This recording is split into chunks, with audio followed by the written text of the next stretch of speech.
Students, we will discuss about the important news. First news is regarding the Israel and Lebanon के perspective से है। Students, Lebanon के वहाँ पे situated है हजीबुल्लाह नाम का एक ऑर्गेनाइजेशन, जिसके लीडर्स के ऊपर इजराइल के द्वारा अटैक किया गया, जिसके अंदर कुछ लीडर्स का वहाँ पे डेथ भी हुआ है। आप देखिए कि स्टूडेंट्स, इजराइल का जो नॉर्दर्न पार्ट है वहाँ पे आपको जो लेबनान नाम का जो कंट्री है वो देखने के लिए मिलता है। लेबनान का जो सदर्न पार्ट है वहाँ पे हजीबुल्लाह का जो बेस है वो देखा जाता है, जो कि एक इंसर्जेंट ऑर्गेनाइजेशन है। आप देखिए कि 7 अक्टूबर के समय इजराइल का जो साउथ वेस्टर्न पार्ट है वहाँ पे सिचुएटेड है गाजा स्ट्रिप। गाजा स्ट्रिप के अंदर जो हमास नाम का जो ऑर्गेनाइजेशन है, उसके द्वारा इजराइल के ऊपर जो अटैक है उसको कैरी आउट किया गया। आप देखिए उसके लेटर फेज के अंदर इजराइल के द्वारा जो काउंटर अटैक है उसको यहाँ पे कैरी आउट किया गया। हमास का जो डोमिनेटेड एरिया है गाजा स्ट्रिप वहाँ पे। पर आप देखिए कि जब इजराइल के द्वारा काउंटर अटैक किया गया तो यहाँ पे एक एक्सेस ऑफ रेजिस्टेंस है उसको क्रिएट किया गया कुछ ऑर्गेनाइजेशंस के द्वारा, जिनको कि ईरान के द्वारा बैक किया जाता है। तो एक्सेस ऑफ रेजिस्टेंस है उसको यहाँ पे क्रिएट किया गया था। इन ऑर्गेनाइजेशंस को हम 3H के नाम से जाना करते हैं। एक ऑर्गेनाइजेशन आप देखिए कि इजराइल का जो नॉर्दर्न पार्ट है वहाँ पे सिचुएटेड है हजीबुल्लाह। आप देखिए कि नेक्स्ट ऑर्गेनाइजेशन अगर हम बात करें तो गाजा के अंदर जो है, जिसको कि हम हमास के नाम से जाना करते हैं। और थर्ड आप देखिए कि रेड सी के अंदर जो यमन का जो एरिया है वहाँ पे आपको होती रिबेलियंस वो देखने के लिए मिलते हैं। तो होती जो रेबेल्स हैं उनके वहाँ पे भी अटैक को कैरी आउट किया गया इजराइल के द्वारा। आप देखिए कि स्टूडेंट्स, रेड सी का जो एरिया है वहाँ पे यमन का जो बॉर्डर है वो शेयर होता है। रेड सी से जो पास करने वाला ट्रेड है उसको कंटिन्यूस डिस्टर्ब है वो कैरी आउट किया गया था होती रेबल्स के द्वारा, होती के जो रेबल्स हैं उनके द्वारा। तो आप देखिए कि वहाँ पे एक बेसिकली एक इम्पोर्टेंट पोर्ट है जिसको कि हम होदेदा पोर्ट के नाम से जाना करते हैं। होदेदा पोर्ट के नाम से जाना करते हैं। उस पोर्ट के ऊपर भी जो अटैक है वो यहाँ पे कैरी आउट किया है इजराइल के द्वारा। पोर्ट को भी जो डैमेज है वो क्रिएट किया गया। स्टूडेंट्स, रेड सी जो वर्ल्ड का जो ट्रेड है उसके पर्सपेक्टिव से इम्पोर्टेंट है। आप देखिए कि इजराइल का भी कुछ पार्ट है जो रेड सी के साथ अपना एरिया है वो कनेक्ट करता है। गल्फ ऑफ अकाबा के थ्रू रेड सी के साथ जो कनेक्टिविटी है वो इजराइल के द्वारा सेटअप किया गया है। और आप देखिए कि जो स्वेज कैनाल है रेड सी के थ्रू, इजिप्ट के थ्रू जो आप देखिए कि ट्रेड पास होता है, बाद में वो मेडिटेरियन सी के अंदर एंटर करता है। तो ये आपको जो ट्रेड है वो स्वेज कैनाल के थ्रू देखने के लिए मिलेगा। स्वेज कैनाल जिसके ऊपर इजिप्ट का जो कंट्रोल है वो हुआ करता है। तो स्टूडेंट्स, अगर हम बात करें इस स्वेज कैनाल के एक अल्टरनेटिव रूट को भी डेवलप किया गया है इजराइल के द्वारा। अभी वो जो रूट है वो एग्जिस्टेंस के अंदर नहीं आया है। बेसिकली इनके द्वारा एक कैनाल को यहाँ पे डेवलप किया गया कि गल्फ ऑफ अकाबा के थ्रू, सपोज कीजिए ये स्टूडेंट्स इजराइल है, यहाँ पे स्टूडेंट्स आप देखिए कि यहाँ पे जो जॉर्डन नाम का जो कंट्री है वो सिचुएटेड है। और आप देखिए कि इस पार्ट से जो इजराइल है वो कंटिन्यूस कनेक्टेड है रेड सी के साथ में गल्फ ऑफ अकाबा के थ्रू। आप देखिए कि गल्फ ऑफ अकाबा से, रेड सी से गल्फ ऑफ अकाबा के थ्रू इजराइल का जो लैंड एरिया है वहाँ तक ट्रेड अप्रोच करेगा। उसके बाद में देखिए कि बेन गुरियन नाम का एक जो कैनाल है वो डेवलप किया जाएगा इजराइल के द्वारा। यहाँ पे कैनाल का जो नेम है वो आपको ज़रूर से पता होना चाहिए। कैनाल का जो नेम है बेन गुरियन नाम से उस कैनाल का जो नेमिंग है वो किया गया है। एक इम्पोर्टेंट पर्सन है जिनके द्वारा इजराइल का जो आर्किटेक्चर है उसको कैरी आउट किया गया। इजराइल का जो इंफ्रास्ट्रक्चर है उसके डेवलपमेंट की रिगार्डिंग में बेन गुरियन नाम के जो पर्सन है। तो आप देखिए कि उस कैनाल के थ्रू जो मेडिटेरियन सी है उसके साथ में जो कनेक्टिविटी है उसको यहाँ पे इस्टेब्लिश किया जाएगा इजराइल के द्वारा। यहाँ पे आपको साइनाई पेनिनसुला देखने के लिए मिलता है जो कि इजिप्ट का पार्ट है, जो सेपरेट करता है मेडिटेरियन सी और रेड सी को। तो स्टूडेंट्स, ये लोकेशन के पर्सपेक्टिव से क्वेश्चन था। आप देखिए कि यूपीएससी के द्वारा भी काफ़ी बार मेडिटेरियन सी, इजराइल के जो नियर बाई एरियाज हैं उससे रिलेटेड क्वेश्चन है वो पूछे गए हैं। जैसे कि आप देखिए कि इजराइल का जो गोलन हाइट्स है उसके बारे में हम रीड करते हैं। गोलन हाइट्स जो बेसिकली सीरिया का टेरिटरी है और इजराइल के द्वारा उसको अनेक्स किया गया है। तो यूपीएससी के द्वारा एक बार गोलन हाइट्स से रिलेटेड क्वेश्चन है वो भी पूछा गया था। एक बार आप देखिए कि कुछ कंट्रीज का नेम दिया गया था। 2015 का जो प्रीलिम्स का पेपर है और उस समय क्वेश्चन ये पूछ लिया गया था कि इन कंट्रीज में से कौन सा कंट्री है जो मेडिटेरियन सी के साथ अपना एरिया है वो शेयर नहीं करता है। बेसिकली आप देखिए कंट्रीज का नेम इस तरीके से है, लेबनान है, जॉर्डन है, इजिप्ट है, इजराइल है, तो कौन सा कंट्री यहाँ पे एरिया नहीं शेयर करता? जॉर्डन के द्वारा आप देखिए कि एरिया है वो नहीं शेयर किया जाता है मेडिटेरियन सी के साथ में। तो ये स्टूडेंट्स इजराइल के पर्सपेक्टिव से हुआ, हजीबुल्लाह के बारे में हुआ, जिन सब टॉपिक्स को हमने डिस्कस किया है। कंटिन्यूस ये जो टॉपिक है वो न्यूज़ के अंदर में है, लास्ट 1 ईयर से कंटिन्यूस न्यूज़ के अंदर है। लोकेशन आपको अच्छे से पता होनी चाहिए, इजराइल के जो इम्पोर्टेंट सिटीज़ हैं उनके बारे में भी पता होना चाहिए। आप देखिए कि इजराइल का एक एयर डिफेंस सिस्टम है जिसको कि हम आयरन डोम के नाम से जानते हैं। किसके नाम से? आयरन डोम है, एयर डिफेंस सिस्टम है।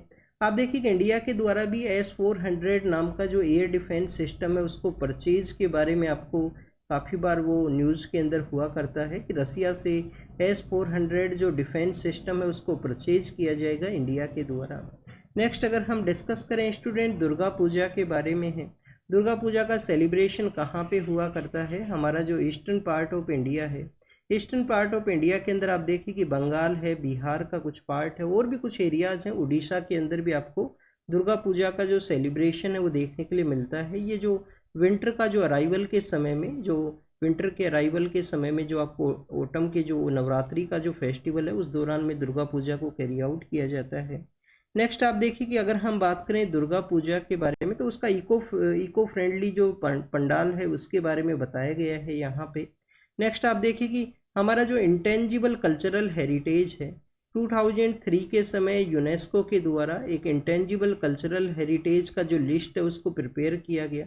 कुछ ऐसी कल्चरल एक्टिविटी जो इम्पोर्टेंट है उनको प्रिजर्व और उनको स्पेशल स्टेटस को ग्रांट करने के रिगार्डिंग में इंडिया के भी आप देखिए कि काफ़ी सारे ऐसे एरियाज हैं जिनको ऐड किया गया है इंटेंजिबल कल्चरल हेरिटेज का जो लिस्ट है उसी के अंदर में।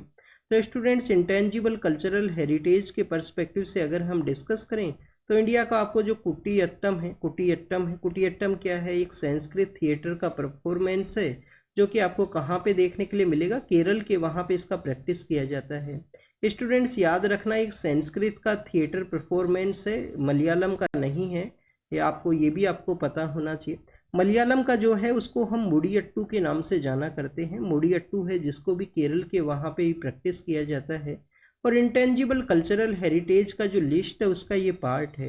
तो कुटियट्टम है, कुटियट्टम के बाद में आप देखिए कि वैदिक चैंटिंग जो किया जाता है हमारे इंडिया के अंदर में, तो जो वैदिक चैंटिंग है उसको भी यहाँ पे वैदिक चैंटिंग को भी इंटेंजिबल कल्चरल हेरिटेज की लिस्ट के अंदर काउंट किया गया है।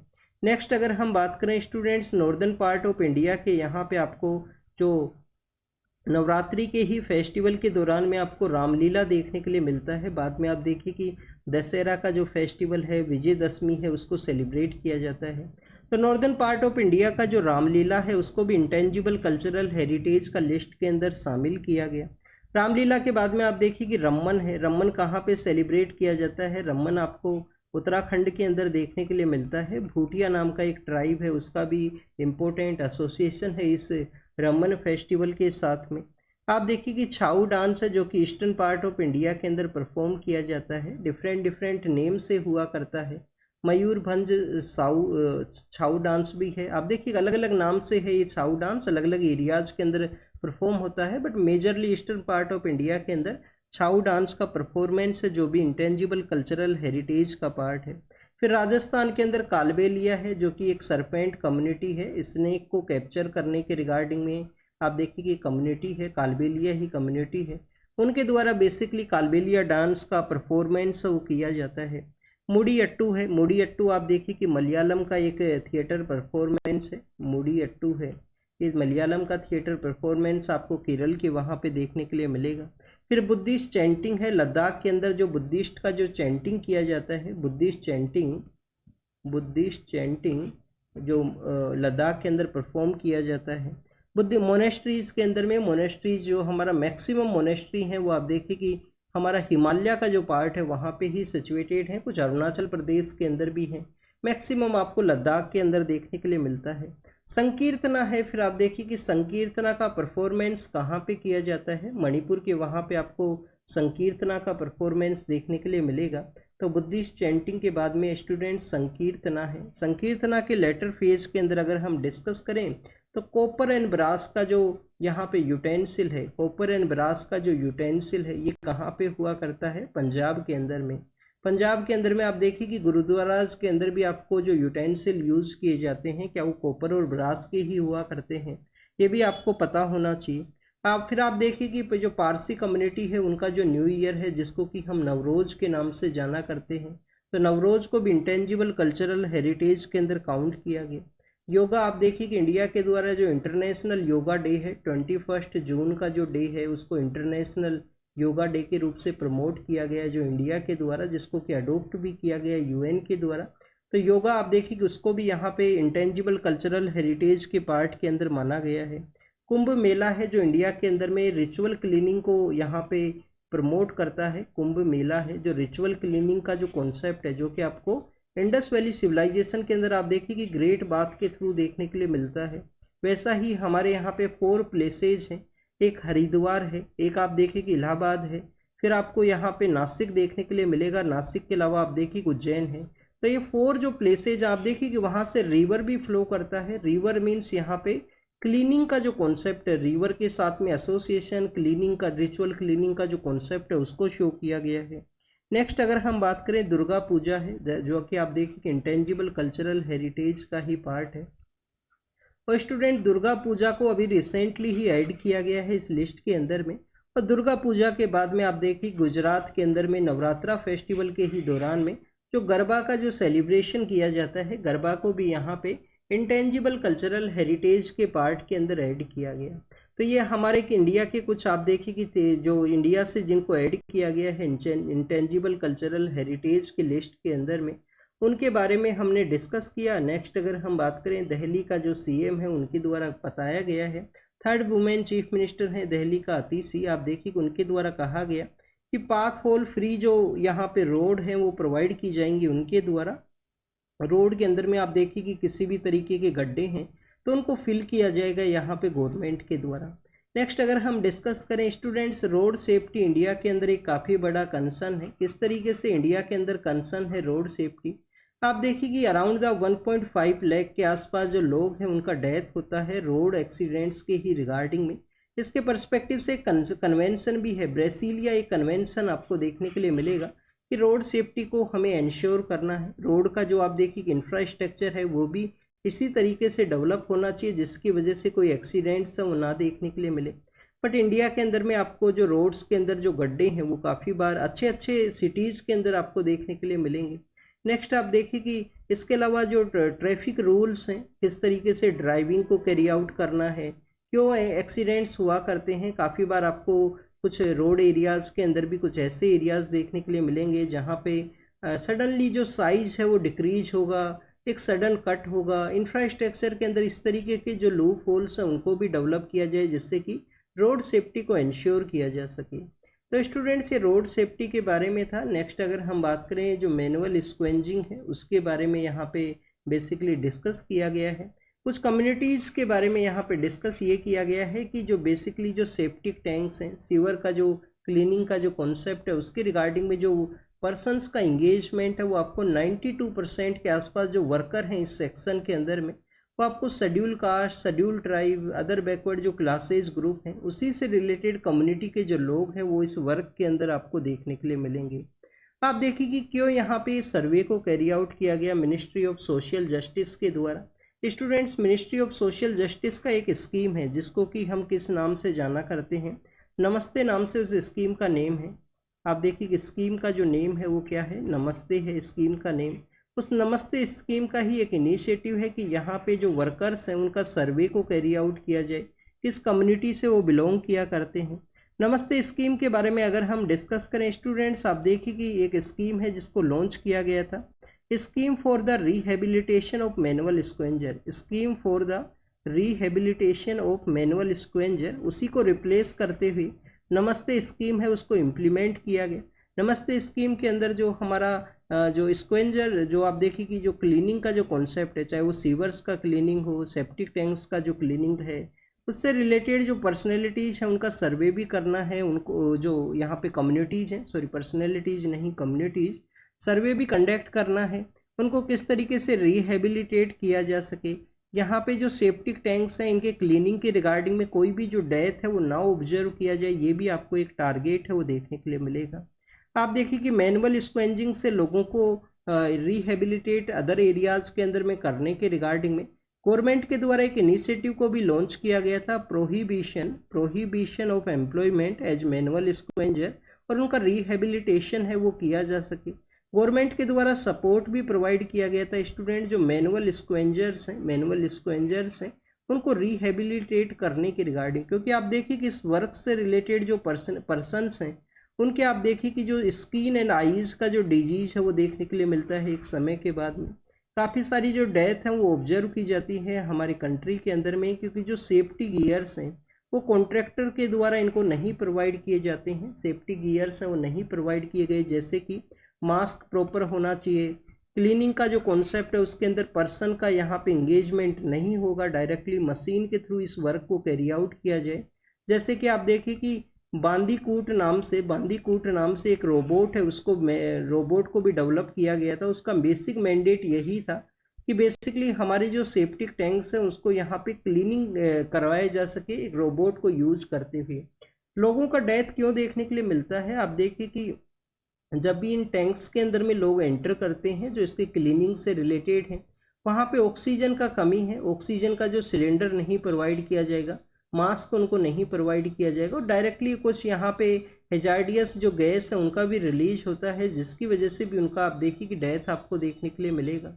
तो ऐसे काफ़ी सारे इंसिडेंट्स हैं जिनके बारे में समय समय पे आप रीड करते हो। मैनुअल स्क्वेंजिंग से रिलेटेड एक इम्पोर्टेंट पर्सनैलिटी है, उनका नेम आपको पता होना चाहिए।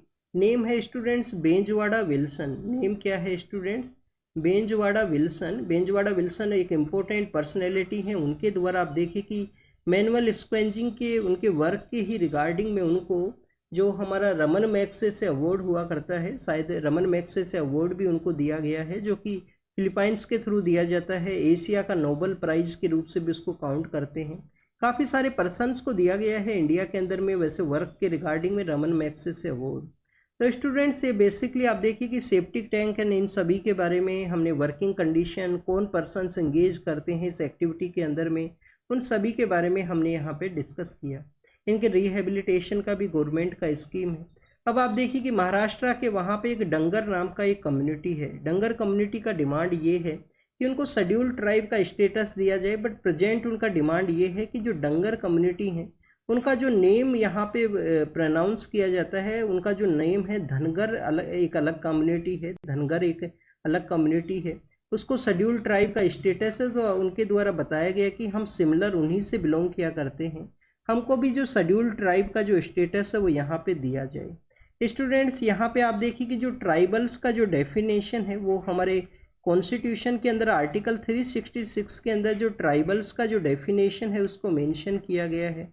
तो ट्राइबल्स का जो डेफिनेशन है उनका ये जो क्राइटेरिया है उसको ये फुलफिल नहीं करते हैं। इसके अलावा स्टूडेंट्स अगर हम बात करें ट्राइबल कम्युनिटीज़ के ही रिगार्डिंग में, आप देखिए कि BN लोकूर कमेटी है उसको कॉन्स्टिट्यूट किया गया था 1965 के समय में। कमेटी का नेम क्या है स्टूडेंट्स? BN लोकूर कमेटी है। तो आप देखिए कि इस कमेटी के द्वारा कुछ क्राइटेरिया है, उनको बताया गया कि किनको शेड्यूल ट्राइब का जो स्टेटस है वो ग्रांट करना है। अगर हम बात करें तो स्टूडेंट्स ऐसी कम्युनिटी जिनका एंशिएंट समय के अंदर में, आप देखिए कि एंशिएंट समय के अंदर में उनका लाइफ स्टाइल है वो डिफरेंट हो, एंशिएंट उनका लाइफ स्टाइल हो, प्रेजेंट समय के अंदर में उसी एंशिएंट ट्रेडिशन को फॉलो करते हों। जोग्राफिकल जो उनका लोकेशन है वो आप देखिए कि जोग्राफिकल जो उनका लोकेशन है वो डिफरेंट होना चाहिए। उनका जो जो कल्चर है वो भी डिफरेंट होना चाहिए मेन स्ट्रीम से। और आप देखिए उनका एक बैकवर्डनेस है उसको यहाँ पे मेजर किया जा सके इकोनॉमिक सेक्टर के अंदर में। तो ऐसे कुछ क्राइटेरिया है जो BN लोकूर कमेटी के द्वारा सजेस्ट किए गए थे किसी भी कम्युनिटी को ट्राइबल का जो स्टेटस है वो ग्रांट किया जाता है उसके रिगार्डिंग में। बट आप देखिए कि यहाँ पे बताया गया है अलग अलग कमेटीज़ के द्वारा कि जो डंगर कम्युनिटी है इन क्राइटेरिया को फुलफिल नहीं करते हैं। उनके जो यहाँ पे जो रिचुअल गोड्स हैं, जो यहाँ पे ट्रेडिशनल प्रैक्टिस है, वो भी आपको जिस कम्युनिटी से यहाँ पे क्लेम किया गया है उससे आप देखिए कि उनका डिफरेंट है, ऐसा भी यहाँ पे रिपोर्ट के अंदर बताया गया। तो ये कम्युनिटी के बारे में था। क्वेश्चन आपसे क्या पूछा जा सकता है? एक तो आपसे आप देखिए कि BN लोक्यूर कमेटी के बारे में आपको पता होना चाहिए। एक आपसे क्वेश्चन पूछा ये जा सकता है कि जो यहाँ पे डंगर कम्युनिटी है वो कहाँ पे मिलता है? महाराष्ट्र के अंदर उनका मैक्सिमम पॉपुलेशन है। और भी कुछ स्टेट्स के अंदर उनका पॉपुलेशन तो हुआ करता होगा, बट मेजर जो पॉपुलेशन है वो आपको महाराष्ट्र के वहाँ पे देखने के लिए मिलेगा। मेजर प्रॉब्लम क्या है, आप देखिए कि ट्राइबल कम्युनिटी का इनके पास में स्टेटस नहीं है, और इनका मेनली जो एक्टिविटी है, मेनली जो वर्क है वो आपको एनिमल हस्बेंड्री के रिगार्डिंग में वर्क आपको देखने के लिए मिलता है। एनिमल्स को आप देखिए कि ये जंगल के एरिया के अंदर लेके जाते हैं, फॉरेस्ट एरिया के अंदर में, और वहाँ पे इनके ऊपर चार्ज है वो कर दिया जाता है, क्योंकि ये ट्राइबल कम्युनिटी से नहीं है।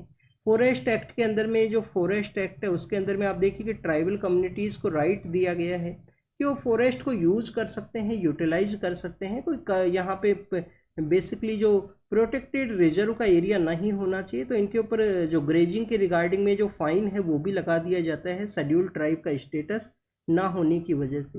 स्टूडेंट्स, नेक्स्ट अगर हम डिस्कस करें, आप देखिए कि ये द हिंदू का लोगो है। द हिंदू को किसके द्वारा स्टूडेंट्स इस्टेब्लिश किया गया था? द हिंदू का इस्टेब्लिशमेंट कौन इंपॉर्टेंट पर्सनैलिटी है जिनके द्वारा किया गया? आप देखिए कि इस साल जो 20 सितंबर का जो मंथ हुआ करता है, उस समय इसका इस्टेब्लिशमेंट हुआ था 1878 के समय में। 1878 के समय इसका इस्टेब्लिशमेंट हुआ। जी सुब्रमण्यम अय्यर नाम के एक पर्सन है, मद्रास प्रेसिडेंसी का जो एरिया है वहाँ से बिलोंग किया करते हैं। जी सुब्रमण्यम अय्यर, उनके द्वारा ये आप देखिए कि इसको इस्टेब्लिश किया गया था 1878 के समय में, और उसी के कुछ ईयर्स के बाद में इसको डेली बेसिस पे इसका जो पब्लिकेशन है वो आपको देखने के लिए मिलेगा।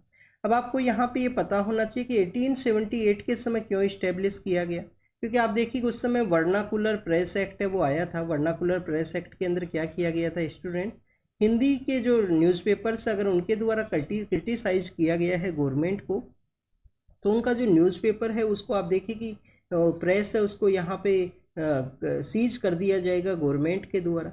तो स्टूडेंट्स, उसी के अगेंस्ट में काफ़ी सारे, जैसे अमृत बाजार पत्रिका है जिसके अंदर अमृत बाजार मोतीलाल घोष एंड शिशिर कुमार घोष नाम के जो ब्रदर्स हैं, उनके द्वारा आप देखिए उसको ओवरनाइट आप देखिए उसको इंग्लिश के अंदर कन्वर्ट कर दिया गया था। तो वर्नाकुलर प्रेस एक्ट है वो ओनली हिंदी न्यूज़पेपर्स के ऊपर ही अप्लाई था उस समय में, 1878 के समय में।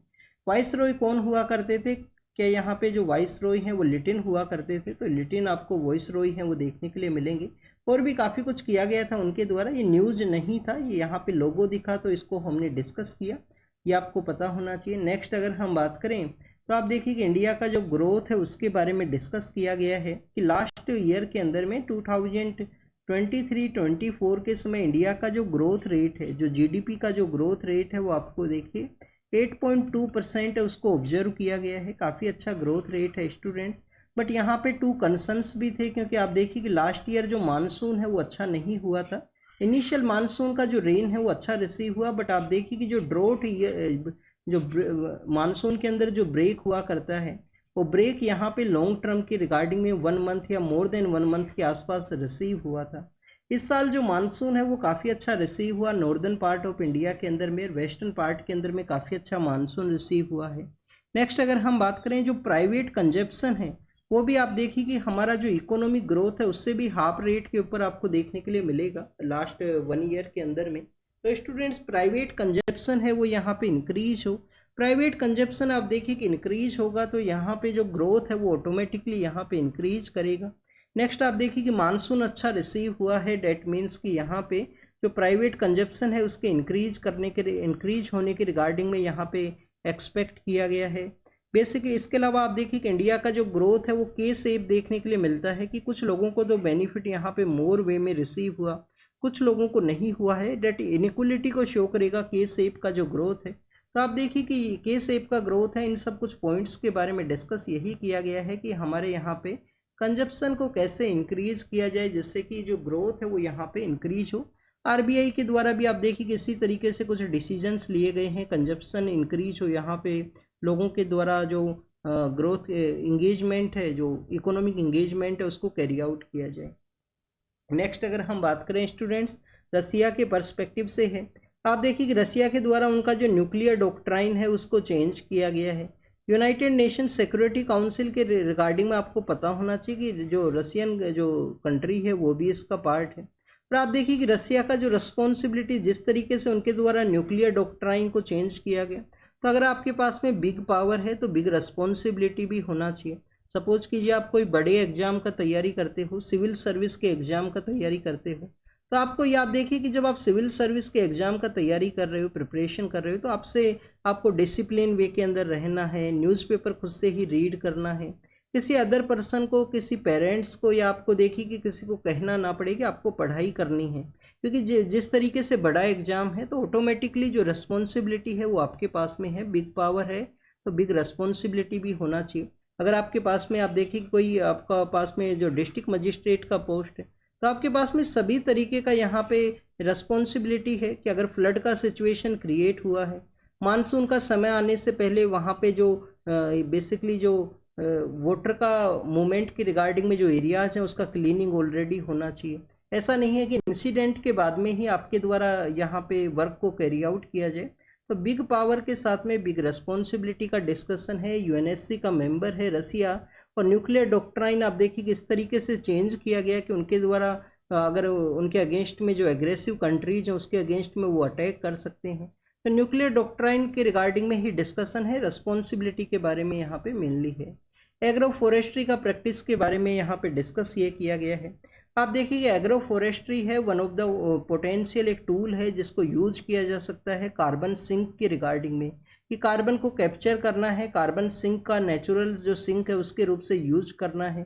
तो स्टूडेंट्स यहाँ पे एग्रो फॉरेस्ट्री के बारे में डिस्कशन यही है कि वोस्ट पोटेंशियल है एग्रो फॉरेस्ट्री का। अफोरेस्टेशन, इसके अलावा आप देखिए कि अफोरेस्टेशन के अलावा रिफोरेस्टेशन एंड रेजुनिवेशन, आप देखिए इसको जो नेम है वो दिया गया है ARR, अफोरेस्टेशन, रिफोरेस्टेशन एंड रेजुनिवेशन, कि हमारे जो एग्रो फॉरेस्ट्री का जो एरिया है उसको हम यहाँ पे इंक्रीज करें। प्रेजेंट समय में आपको 28.4 देखने के लिए मिलता है, 2050 तक इसको 53% है, तो यहाँ पे हेक्टेयर के रूप से इसको इंक्रीज किया जाए जिससे कि एग्रो फॉरेस्ट्री का आप देखिए कि यूटिलाइज किया जाए अफोरेस्टेशन, रिफोरेस्टेशन एंड रेजुनिवेशन के रिगार्डिंग में। अगर हम लैंड एरिया के पर्सपेक्टिव से डिस्कस करें तो आप देखिए कि 8.6% जो लैंड एरिया है उसको कवर करता है। आप देखिए कि इसको भी इंक्रीज करना है। कार्बन स्टॉक के अंदर भी 19% कॉन्ट्रीब्यूशन आपको एग्रो फॉरेस्ट्री का देखने के लिए मिलेगा। तो एग्रो फॉरेस्ट्री के रिगार्डिंग में डिस्कशन यही है कि CO2 का आप देखिए कि नेचुरल सिंक है, 2.5 बिलियन हमें यहाँ पे अगर बिलियन टन्स का जो CO2 है उसको यहाँ पे उसके रिगार्डिंग में कार्बन सिंक को अगर डेवलप करना है 2030 तक, तो इंडिया के पर्सपेक्टिव का जो अप्रोच है उसको हमें अडोप्ट करना होगा।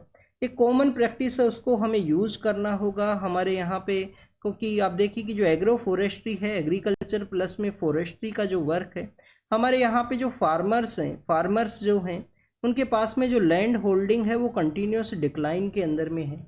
लैंड होल्डिंग क्यों डिक्लाइन के अंदर है? ट्रेडिशनल जो हमारे यहाँ पे लैंड का जो डिस्ट्रीब्यूशन का कॉन्सेप्ट है, आप देखिए कि कोई एक पर्सन है जिसके पास में ज़मीन है, उसके अगर 2 बेटे हैं तो नेक्स्ट जनरेशन के पास में इस तरीके से ज़मीन है। अगर उनके भी 2 बेटे होते हैं तो आप देखिए कि बेटे ही नहीं हैं, बेटियों को भी आप देखिए कि यहाँ पे राइट है वैसे तो लैंड के रिगार्डिंग में। बट हमारा जो सोसाइटी है वो किस तरीके से है, पैट्री लोकल सोसाइटी आपको देखने के लिए मिलेगा। आप देखिए कि जो गर्ल चाइल्ड है उसको मैरिज के बाद में अब उनका जो अदर जो हाउस है उसके अंदर में जाना होता है। तो इस तरीके से आप देखिए कि पेट्रियार्कल सोसाइटी है। पेट्रियार्कल सोसाइटी के रिगार्डिंग में आपको इस तरीके से हमने इसको रीड किया कि उनको सन्स के अंदर में या उनके जो यहाँ पे जो बच्चे हैं उनमें ये डिवाइड होगा।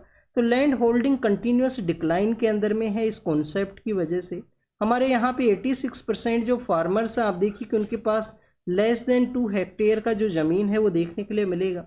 और उसके अंदर भी अगर वो एग्रो फॉरेस्ट्री को प्रैक्टिस करेंगे तो आप देखिए एग्रो फॉरेस्ट्री किसानों के द्वारा क्यों नहीं किया जाता है।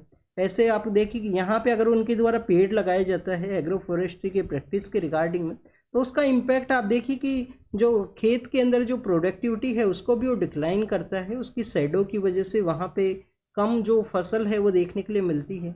इसी वजह से आप देखिए कि फार्मर्स के द्वारा जो हमारे एग्रीकल्चर लैंड का एरिया है वहाँ पे जो ट्रीज का जो प्रेजेंस है वो डिक्लाइन हुआ है। अगर हम लास्ट 20 एंड 30 ईयर्स के रिगार्डिंग में इसको ऑब्जर्व करें तो आप देखिए कि जो खेत के अंदर जो पेड़ हैं वो डिक्लाइन हुए हैं जो पहले हुआ करते थे। स्पेशली अगर आप हरियाणा, पंजाब इन एरियाज़ के अंदर अगर आप ट्रैवल करते हो तो आप ऑब्जर्व करना वहाँ पे आपको खेतों के ऊपर जो पेड़ हैं वो काफ़ी कम देखने के लिए मिलेंगे। तो एग्रो फॉरेस्ट्री का जो इंडिया के रिगार्डिंग में जो प्रैक्टिस है उसको कैरी आउट किया जाए, जिससे कि कार्बन सिंक है उसको हम डेवलप कर सकें। यूएन के वहाँ पे आप देखिए कि फ्यूचर का जो समिट है उसको ऑर्गेनाइज किया गया। स्टूडेंट, जब भी कोई समिट यहाँ पे ऑर्गेनाइज होता है तो उसके अंदर कोऑपरेशन आपको काफ़ी कुछ एरियाज़ के अंदर देखने के लिए मिलेगा, जैसे कि यूएन का जो फ्यूचर समिट है जिसके अंदर ग्लोबल डिजिटल इम्पैक्ट इनिशिएटिव के रिगार्डिंग में डिक्लेरेशन ऑफ फ्यूचर है उसके रिगार्डिंग में आप देखिए कि जो कोऑपरेशन है उसको कैरी आउट किया गया। यहाँ पे बेसिक यहाँ पे डिस्कस यही किया गया है कि जो वेस्टर्न पावर कंट्रीज है उनका डोमिनेशन है हर एक सेक्टर के अंदर में, इस इनइक्वलिटी को ब्रीच करने का ज़रूरत है। हर एक सेक्टर आर्टिफिशियल इंटेलिजेंस हो या कोई भी जो न्यू इनिशिएटिव लॉन्च किए जाते हैं अलग अलग प्लेटफॉर्म्स के रिगार्डिंग में, जैसे कि आप देखिए कि G7 है जिसको कि कब क्रिएट किया गया था 1975 के समय। वैसे ओरिजिनल जो इस्टेब्लिशमेंट है G7 का आपको 1973 के समय देखने के लिए मिलेगा। तो आप देखिए कि G7 के द्वारा कुछ रेजोल्यूशन को अडोप्ट किया गया, बाद में जो डेवलपिंग कंट्रीज हैं उनके द्वारा भी उसको अडोप्ट किया जाता है। तो इस इनइक्वलिटी को ब्रीच करने के बारे में यहाँ पे डिस्कस किया गया है। अदर डिफरेंट पॉइंट्स के बारे में है तो काफ़ी कुछ बेसिक ये आर्टिकल है इसके अंदर में। नेक्स्ट अगर हम बात करें हमारा जो मेक इन इंडिया इनिशिएटिव है उसके पर्सपेक्टिव से है। Students, make in India initiative के जो 10 ईयर्स हैं वो कंप्लीट हुए हैं। 10 ईयर के कंप्लीट हुए। आप देखिए कि 2014 के समय जब इसको लॉन्च किया गया था गवर्नमेंट के द्वारा, तो मेक इन इंडिया के अंदर आप देखिए कि यहाँ पे बेसिकली जो पॉइंट्स हैं वो रखे गए थे कि हमारा जो मैन्युफैक्चरिंग सेक्टर का जो जीडीपी के अंदर कंट्रीब्यूशन है, जो मैन्युफैक्चरिंग सेक्टर है उसका जो जीडीपी के अंदर जो कंट्रीब्यूशन है उसको इंक्रीज करना है। जीडीपी के अंदर उसका जो कंट्रीब्यूशन है मैन्युफैक्चरिंग का वो 25% करना है। 25 जो उस समय में आप देखिए कि 14 to 15% हुआ करता था, 14 to 15% उसका कंट्रीब्यूशन हुआ करता था। 100 मिलियन के आसपास जो इंडस्ट्रियल जॉब है उनको क्रिएट करना है। और आप देखिए कि इंडिया के द्वारा प्रोग्रेस को तो कैरी आउट किया गया था इनिशियल समय के अंदर में। वर्ल्ड बैंक के द्वारा एक रिपोर्ट निकाला जाता था ease of doing business. Ease of doing business आप देखिए कि 2020 के समय से इसको डिसकंटिन्यू किया गया वर्ल्ड बैंक के द्वारा, क्योंकि इसके डाटाज के अंदर में जो यहाँ पे जो फैक्चुअल डाटाज के अंदर कुछ इरेगुलेटरीज हैं वो सामने आया था। कुछ कंट्रीज के द्वारा डिफरेंट डाटाज हैं वो प्रोवाइड किए गए थे ईज ऑफ डूइंग बिजनेस के रिपोर्ट के रिगार्डिंग में। तो इंडिया का आप देखिए कि जो 2014 के समय ईज ऑफ डूइंग बिजनेस के अंदर जो रैंकिंग है वो 142 हुआ करता था, उसको इम्प्रूव करके इंडिया के द्वारा 63 किया गया था जब लास्ट टाइम 2019 के समय ease of doing business report है उसको जब रिलीज किया गया। अब आप देखिए कि अगर हम बात करें लास्ट 10 ईयर के अंदर में क्या मैन्युफैक्चरिंग सेक्टर का जो जीडीपी के अंदर जो कंट्रीब्यूशन है वो क्या इंक्रीज हुआ, तो आप देखिए कि मैन्युफैक्चरिंग सेक्टर का जो प्रेजेंट कंट्रीब्यूशन है वो आपको 5.5% का जो ग्रोथ है उसके रूप से देखने के लिए मिलता है। 15 to 17% का कंट्रीब्यूशन यहाँ पे बताया गया है। तो एक स्टैगनेंट है। अभी आप देखिए कि काफ़ी कुछ अचीव करने का ज़रूरत है हमें, काफ़ी कुछ इनिशिएटिव्स के थ्रू में। यहाँ पे अगर हम बात करें तो आप देखिए कि 2014 के समय से हमारा जो मैन्युफैक्चरिंग सेक्टर को भी काफ़ी सारे जो शौक है वो यहाँ पे अचीव हुए हैं। एक तो आप देखिए कि काफ़ी कुछ इकोनॉमिक रिफॉर्म्स का भी जो इम्पैक्ट है वो देखने के लिए मिला। फिर आप देखिए कि अभी रिसेंटली कोविड-19 की वजह से जो डिस्टरबेंस है वो क्रिएट हुआ है। तो स्टूडेंट्स, काफ़ी कुछ यहाँ पे डिस्टरबेंस भी हुआ है हमारे मेक इन इंडिया इनिशिएटिव या मैन्युफैक्चरिंग जो सेक्टर है उसे। हमें हमारे जो नेवी के जो चीफ हैं, आप देखिए कि जो नेवी के जो चीफ हैं उनके द्वारा ग्रीस के वहाँ पे स्टूडेंट्स, ग्रीस का लोकेशन आप देखना कहाँ पे ये सिचुएटेड, आपको लोकेशन देखना है, यही आपका होमवर्क है। नेक्स्ट अगर हम डिस्कस करें पीएम सर के द्वारा उनका जो प्रोग्राम है जिसके थ्रू वो यहाँ पे कंट्री के साथ में आप देखिए कि कम्युनिकेट करते हैं, उनके द्वारा स्टूडेंट्स क्रिएटर इन इंडिया के अंदर जॉब क्रिएटर जो पर्सन है वो होने चाहिए, ऐसे एक चैलेंज को स्टार्ट किया गया है कि इंडिया के अंदर में जो जॉब क्रिएटर हैं उन पर्सनस को आप देखिए कि यहाँ पे रिकॉग्नाइज है या उनको पार्टिसिपेट करना है इस चैलेंज के अंदर में। नेक्स्ट अगर हम बात करें उनके द्वारा इस एड्रेस के अंदर में आप देखिए कि इंडिया का जो सिल्क के रिगार्डिंग में इंडिया का जो कंट्रीब्यूशन है उसको भी डिस्कस किया गया। इनके द्वारा बेसिकली स्टूडेंट्स बताया गया है कि इंडिया के अंदर में कैसे यहाँ पे आप देखिए कि लोकल फॉर वोकल को हमें प्रमोट करना है। लोकल फॉर वोकल जो कि आत्मनिर्भर भारत का जो कॉन्सेप्ट है उस समय से आपको देखने के लिए मिलता है। वन डिस्ट्रिक्ट वन प्रोजेक्ट भी आप देख वन डिस्ट्रिक्ट वन प्रोडक्ट भी आपको उसी इनिशिएटिव का पार्ट देखने के लिए मिलेगा। तो इनके द्वारा इंडिया के अंदर जो सिल्क के रिगार्डिंग में आप देखिए कि एक सेल्फ हेल्प ग्रुप है महाराष्ट्र के, वहाँ पे एक जगह है भंडारा, भंडारा नाम की जो जगह है वहाँ पे आप देखिए कि जो तुषार नाम का जो सिल्क है उसका हैंडलूम का जो बिजनेस है वहाँ पे लोकल लेवल के ऊपर में है। तो लोकल जो बिजनेस है उसको हमें प्रमोट करना है, चाहे उस सिल्क के रिगार्डिंग में हो या डिफरेंट सेक्टर्स के पर्सपेक्टिव से। आप देखिए कि जब भी सिल्क के बारे में डिस्कस किया जाता है तो इंडिया के अंदर जो सेरीकल्चर है, इंडिया के अंदर जो सेरीकल्चर है, इंडिया का कंट्रीब्यूशन क्या है इस सिल्क का सेक्टर के रिगार्डिंग में, ये आपको ज़रूर से पता होना चाहिए। एक बार यूपीएससी के द्वारा सीएपीएफ के क्वेश्चन पेपर के अंदर में क्वेश्चन पूछ लिया गया था कि सबसे ज़्यादा कौन सा जो सिल्क का जो प्रोडक्शन है वो इंडिया के अंदर हुआ करता है। आप देखिए कि सिल्क के भी अलग अलग टाइप्स हुआ करते हैं। एक आपको मलबेरी सिल्क है वो देखने के लिए मिलेगा, मलबेरी जो सिल्क है वो हुआ करता है। मलबेरी के अलावा स्टूडेंट्स आपको यहाँ पे जो मूंगा नाम से भी है, एक मूंगा नाम से भी हुआ करता है, मलबेरी है, मूंगा है। इसके अलावा आप देखिए कि तसार है या तिसार है। इसके अलावा आप देखिए कि इरी नाम से भी आपको एक देखने के लिए मिलेगा। सिल्क के अंदर में इंडिया का सेकंड लार्जेस्ट रो सिल्क का प्रोड्यूसर है स्टूडेंट्स, इंडिया सेकंड लार्जेस्ट रो सिल्क का जो प्रोड्यूसर है वो आपको इंडिया देखने के लिए मिलता है।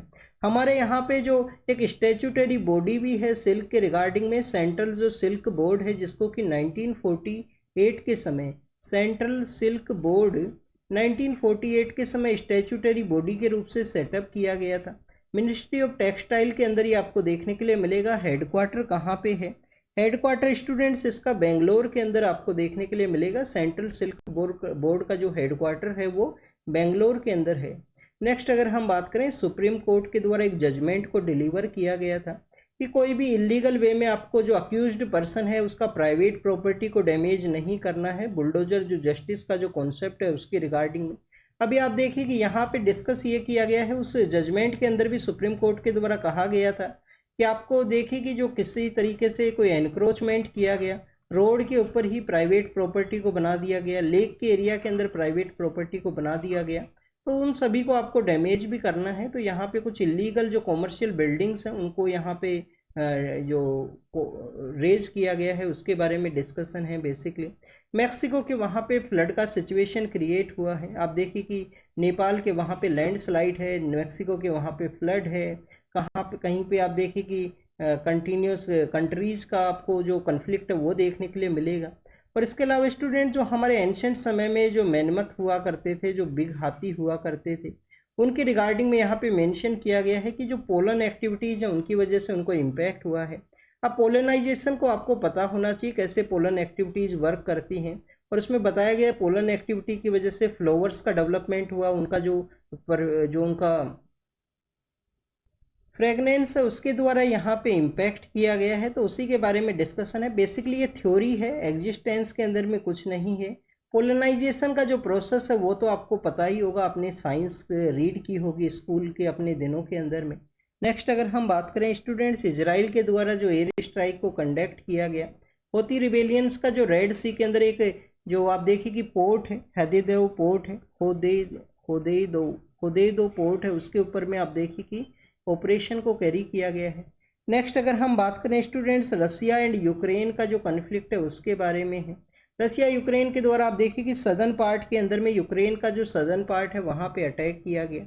अब आपको Black Sea and Sea of Azov के बारे में भी पता होना चाहिए। आप देखिए कि स्टूडेंट्स ब्लैक सी है, ब्लैक सी के साथ अपना एरिया शेयर करता है, यहाँ पे यूक्रेन भी अपना एरिया शेयर करता है। तो स्टूडेंट सपोज कीजिए ब्लैक सी है, ब्लैक सी क्या है, यहाँ पे आप देखिए कि क्रीमिया पेनिनसुल आपको देखने के लिए मिलेगा, ये सी ऑफ अजोव है। अब आपके लिए यहाँ पे होमवर्क ये है, यहाँ पे शायद जॉर्जिया है, यहाँ पे जॉर्जिया है।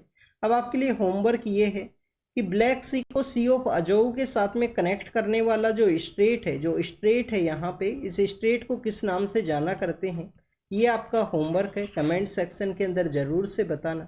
नेक्स्ट अगर हम बात करें स्टूडेंट्स, नेपाल के बारे में है। नेपाल के वहाँ पे लैंडस्लाइड देखने के लिए मिला है, फ्लड वहाँ पे देखने के लिए मिला है, कुछ लोगों का भी वहाँ पे डेथ हुआ है। तो आप देखिए कि उसके बारे में यहाँ पे डिस्कस किया गया। नेक्स्ट आप देखिए कि यहाँ पे बेसिकली जो बलूचिस्तान का एरिया है, पाकिस्तान के अंदर जो सदर्न वेस्टर्न पार्ट के अंदर बलूचिस्तान का एरिया है, तो बलूचिस्तान के अंदर में आप देखिए कि कुछ सेपरेटिस्ट जो पर्सन्स हैं उनके द्वारा कुछ लोगों को मारा गया है, लेबरर जो पर्सन्स उनके ऊपर उनको असैसिनेट कर दिया गया है। यहाँ पे आप देखिए कि बलूचिस्तान के अंदर में या पाकिस्तान के अंदर कुछ सेपरेटिस्ट ऑर्गेनाइजेशन भी है। जब से तालिबान को सक्सेस मिला है पावर को कैप्चर करने का, उनके द्वारा भी यहाँ पे कोशिश किया गया है कि वो यहाँ पे जो उनका जो गवर्नमेंट है उसको ओवरथ्रोन करें और उनके द्वारा पावर को कैप्चर किया जाए। 10-20 ईयर्स के स्ट्रगल के अंदर में वो पावर को कैप्चर करें, जैसे कि तालिबान के द्वारा किया गया अफगानिस्तान के वहाँ पे। इसके अलावा बलूचिस्तान के बारे में जब भी हम रीड करते हैं तो 3 कंट्रीज के अंदर ये रीजन आपको देखने के लिए मिलेगा। बलूच कम्युनिटी का डोमिनेशन है। ईरान का जो सिस्तान बलूचिस्तान है, ईरान का एक प्रोविंस है जिसको क्या नाम दिया गया है, सिस्तान बलूचिस्तान। सिस्तान बलूचिस्तान है जहाँ पे हमारा जो चाहबार पोर्ट है वो सिचुएटेड है। पाकिस्तान का जो बलूचिस्तान है आप देखिए कि उसके अंदर में आपको यहाँ पे ग्वादर पोर्ट देखने के लिए मिलेगा। और कुछ पार्ट आप देखिए कि अफगानिस्तान का जो कांधार का जो रीजन है, कांधार से जो सदर्न पार्ट है वहाँ पे बलूच पीपल्स का डोमिनेशन है, जिसको कि अफगानिस्तान का पाकिस्तान के अफगानिस्तान के बलूचिस्तान के नाम से भी जाना करते हैं। नेक्स्ट अगर हम बात करें जो कैनरीज आइलैंड हैं जो west coast of western Africa के वहाँ पे हैं, वहाँ पे आप देखिए कि सर्च ऑपरेशन को कैरी आउट किया गया। स्पेनिश जो आइलैंड है वो आपको देखने के लिए मिलेगा। और यहाँ पे स्टूडेंट्स एयर स्ट्राइक के अंदर में इजराइल के द्वारा आप देख कुछ पैलेस्टीनियन कम्युनिटी के लोगों को मारा गया है। नेक्स्ट आप देखिए कि चाइना यहाँ पे लेबनान के साथ में है, लेबनान के साथ अपना स्टैंड है उसको शो किया गया चाइना के द्वारा। तो स्टूडेंट्स ये कुछ बेसिक इन्फॉर्मेशन था जिसको हमने डिस्कस किया। लेबनान के बारे में जब भी आप डिस्कस करते हो तो आपको उसका जो डाइवर्सिटी के रिगार्डिंग में जो वहाँ पे जो पॉलिटिकल का जो टॉप पोस्ट है उसको जिस तरीके से डिवाइड किया गया है, जैसे स्पीकर है, प्रेसिडेंट है, प्राइम मिनिस्टर है, वो अलग अलग कम्युनिटी को रिजर्व आपको देखने के लिए मिलेगा लेबनान के वहाँ पे। लेबनान का कैपिटल का नेम क्या है, बैरूत उसकी कैपिटल का नाम है। बैरूत भी आप देखिए कि काफ़ी बार कोलैप्स हुआ है, काफ़ी बार फिर से वो यहाँ पे खड़ा हुआ है। एक उसके रिगार्डिंग में आपको इस तरीके से भी कहानियाँ देखने के लिए मिलती हैं बैरूत के रिगार्डिंग में कि बैरूत अपने आप को समय समय पे डैमेज करता है और उसी की राख से फिर से उसको कंस्ट्रक्शन, राख से मीन्स फिर से उसका जो कंस्ट्रक्शन है वो यूज़ किया जाएगा। ये तो बेसिकली हिंदी के अंदर एक फ्रेज है कि राख से फिर से उसका जो कंस्ट्रक्शन है वो देखने के लिए मिलेगा। आप देखिए कि बैरूत के वहाँ पे 2020 या 21 के समय एक जो फर्टिलाइजर प्लांट के वहाँ पे एक ब्लास्ट भी देखने के लिए मिला था। काफ़ी डैमेजिंग वो ब्लास्ट था जिसके अंदर काफ़ी सारा इम्पैक्ट हुआ था लेबनान के वहाँ पे बैरूत में। तो स्टूडेंट्स ये बेसिक इन्फॉर्मेशन था आज के न्यूज़पेपर डिस्कशन का। आप इसको रीड कीजिए, रिवाइज कीजिए। जो भी होमवर्क आपको दिया गया है उसको कमेंट सेक्शन के अंदर ज़रूर से बताइए। Thank you students, thank you very much.